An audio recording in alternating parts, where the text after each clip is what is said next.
all the latest updates, please subscribe. हमारी सृष्टि की रचना भगवान ब्रह्मा जी ने की थी और जब ब्रह्मा जी के द्वारा रचा गया मानसिक सृष्टि का विस्तार नहीं हो पाया तो ब्रह्मा जी को बहुत दुख हुआ। और जब ब्रह्मा जी विलाप कर रहे थे तभी आकाशवाणी हुई कि ब्रह्मा अब मैथुनी सृष्टि की रचना करो।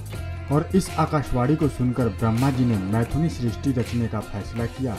लेकिन उस समय तक ब्रह्मांड में नारियों की उत्पत्ति नहीं होने के कारण वो अपने निश्चय में सफल नहीं हो सके थे। ब्रह्मा जी ने अपने फैसले में लगातार विफल होने के बाद सोचा कि भगवान शिव की कृपा के बिना मैथुनी सृष्टि की रचना संभव नहीं है। इसलिए ब्रह्मा जी ने शिव जी को प्रसन्न करने के लिए कठोर तपस्या में लीन हो गए और कई दिनों तक ब्रह्मा जी अपने हृदय में भगवान शिव का प्रेम पूर्वक ध्यान करते रहे।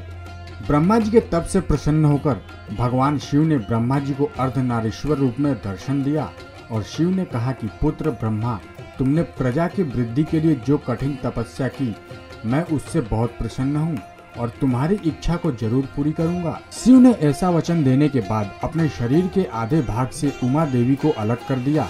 तब ब्रह्मा बोले, हे परमेश्वर, मैं एक उचित सृष्टि का निर्माण करने में अभी तक असफल रहा हूँ और अब मैं स्त्री पुरुष के समागम से प्रजा को उत्पन्न कर सृष्टि की रचना और उसका विस्तार करना चाहता हूँ। ब्रह्मा जी के बात को सुनकर भगवान शिव ने अपनी भौहों के बीच के भाग से अपने ही समान कांतिमती नाम की एक शक्ति प्रकट की और वो शक्ति सृष्टि के निर्माण के लिए ब्रह्मा जी की प्रार्थना के अनुसार दक्ष की पुत्री बन गई।